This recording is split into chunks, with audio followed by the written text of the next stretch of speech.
আর প্রশাসনকে মিসগাইড করছেন, মুখ্যমন্ত্রীর হয়ে আশ্বস্ত করছেন।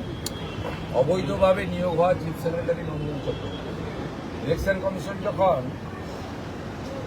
আপনার বসিরহাট 2-এর জয়েন্ট ভিডিওকে সাসপেন্ড করার জন্য লিখে পাঠায়, তখন রাজ্য সরকার কার্যকর করে না এবং উল্টে বসিরহাট 2 ভিডিওকে সাসপেন্ড না করার জন্য সিদ্ধান্ত পুনর্বিবেচনার জন্য ইলেকশন কমিশন অফ ইন্ডিয়াকে অনুরোধ করে। আমার কাছে স্পেসিফিক তথ্য আছে, নন্দিনী চক্রবর্তী গতকাল এবং গত পরশু জেলা শাসকদের ফোন করে বলেছেন ভালো বাজেট করেছেন মুখ্যমন্ত্রী এবং অ্যান্টি ইনকামবেন্সি কেটে যাচ্ছে, ইলেকশন কমিশন কিছু করতে পারবে না, আপনারা শোনার দরকার নেই, কোনো কথা শোনার দরকার নেই। এমনকি আজকে সিওর কাছে আমি অভিযোগ করেছি, উত্তরকাটি বিধানসভা কেন্দ্র, সেখানে বুথ নাম্বারও বলে দিচ্ছি, সেখানে মাইক্রো অবজারভারের সই জাল করা হয়েছে, আপনার মাইক্রো অবজারভারের সই জাল করা হয়েছে এবং তিনি যে ডাউটফুল ভোটারদের রেড ফ্ল্যাগ লাগিয়ে দিয়েছিলেন তাকে গ্রিন করে দেওয়া হয়েছে। বুথ নম্বর হচ্ছে 237, রঘুরামপুর প্রাথমিক বিদ্যালয়, 238 ব্রাহ্মণ সরকারি প্রাথমিক বিদ্যালয়, 248 কালিকা কুমারী SSK। এইভাবে একাধিক বুথে মাইক্রো অবজারভারের সই পর্যন্ত জাল করে তার তিনি যে ডাউটফুল ভোটারকে রেড ফ্ল্যাগ লাগিয়েছিলেন সেটাকে গ্রিন করে দিয়েছে।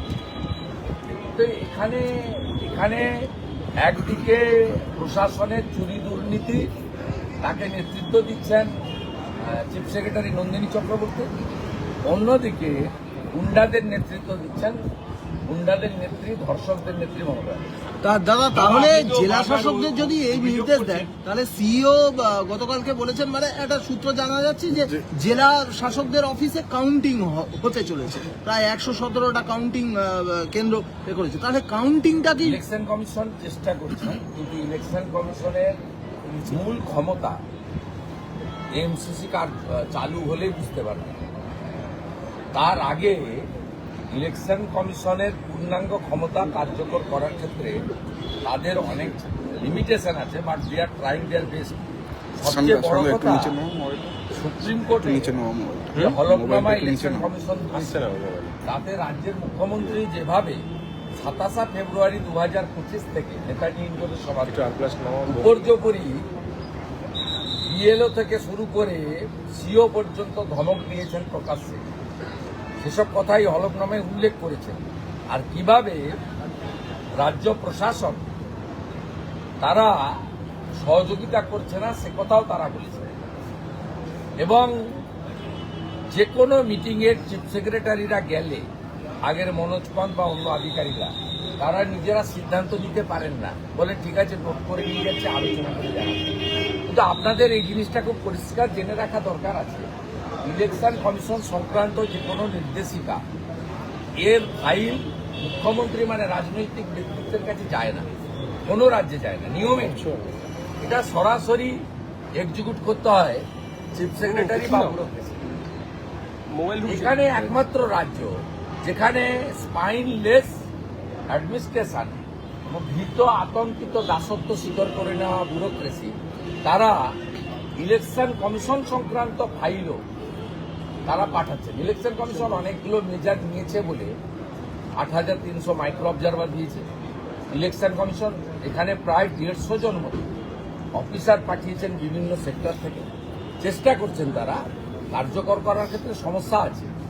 এবং নিরাপত্তার জন্য তারা ভারত সরকারের কাছে জায়গা চেয়েছিলেন, শিপিং কর্পোরেশন অফ ইন্ডিয়ার জায়গাতে আগামী 3-4 দিনের মধ্যে সিও কার্যালয় শিফট হয়ে যাবে এবং সিও সহ নির্বাচন আধিকারিকদেরকে কেন্দ্রীয় নিরাপত্তা দেওয়া হয়েছে CISF, এ ভূভারতে কোথাও নেই।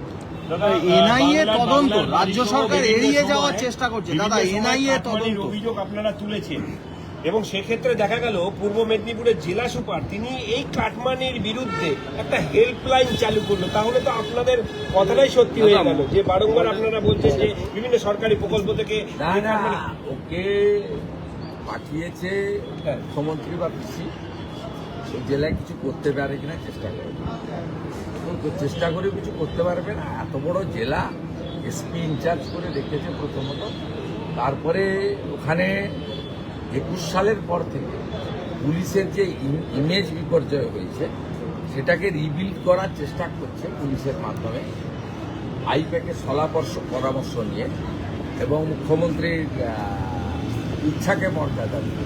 এতে লাভ কিছু হবে না, এটাতে যা হওয়ার হয়ে গেছে। এবং তৃণমূল মানে যে চোর, চোর মানে যে তৃণমূল, কাটমানি মানে তৃণমূল, তৃণমূল মানেই কাটমানি, তৃণমূল মানেই সিন্ডিকেট, সিন্ডিকেট মানেই তৃণমূল। এটা প্রমাণিত হয়ে গেছে। এটা 15 বছর তো অনেক সময়, এই 1-2 সপ্তাহ সব করে কিছু আর হবে না। রাজ্য সরকার এনআইএ তদন্ত এড়িয়ে যেতে চাইছে। রেল প্রকল্প থমকে গেছে, আপনার বিধানসভা কেন্দ্রে রেল প্রকল্প থমকে গেছে, রাজ্য সরকারের অসহযোগিতা, জমি জটে আটকে গেল। রাজ্য সরকার বদলে যাবে, 100 একর জমি আর লাগবে। ওর 80 একর জমির উপরে হচ্ছে, 74 একর জমি আছে, তার কাজ পুরোদমে চলছে। আমি ধন্যবাদ জানাবো আমাদের প্রধানমন্ত্রীর সরকারকে, রেলমন্ত্রী অশ্বিনী থেকে, যিনি 315 কোটি টাকা ওই রেল প্রকল্পে দিয়েছে, 184 কোটি টাকা ওয়ার্ক অর্ডার দিয়েছে এবং প্রায় 650 ছেলেকে জমি দেওয়ার পরিবর্তে চাকরিও দিয়েছে রেলমন্ত্রী। আমি তার প্রতি কৃতজ্ঞতা জানাবো। আর এপ্রিল মাসের পরে সরকার বদলে যাবে, অতএব জমি পাওয়ার ক্ষেত্রে কোনো সমস্যা নেই। দাদা, এনআইএ তদন্ত রাজ্য সরকার অ্যাভয়েড করে যাওয়ার চেষ্টা করছে। তমলুকে যে ঘটনা হয়েছিল সমবায় ব্যাংকে ভোটের দিন, যে বোমাবাজি, সেটা হাইকোর্ট বলেছিল এনআইএ সুপ্রিম কোর্টে যাচ্ছে হ্যাঁ। মামনি জানার কেসে। হ্যাঁ। ঠিক আছে, দেখা হবে ওখানে। মামনি জানাও ক্যাবিয়েট করে রেখেছে, আর আমিও আপনার বেলডাঙ্গা কেসে ক্যাবিয়েট করে রেখেছি, ওইখানে দেখা হবে। এটা আজকে না, এর আগেও গেছিল রিসরা, শিবপুর এবং ডালখোলার কেসে, যে কেসে আমি পিছনে ছিলাম, লাভ খুব একটা হয়নি। এনআইএ কে ভয় পাচ্ছে রাজ্য সরকার, এনআইএ কে ভয় পাচ্ছে। দাদা, भट्टाचार्य प्रेस कॉन्फ्रेंस करके बताया कि घर घर बीजेपी पहुंचेगी ये विधानसभा निर्वाचन से पहले।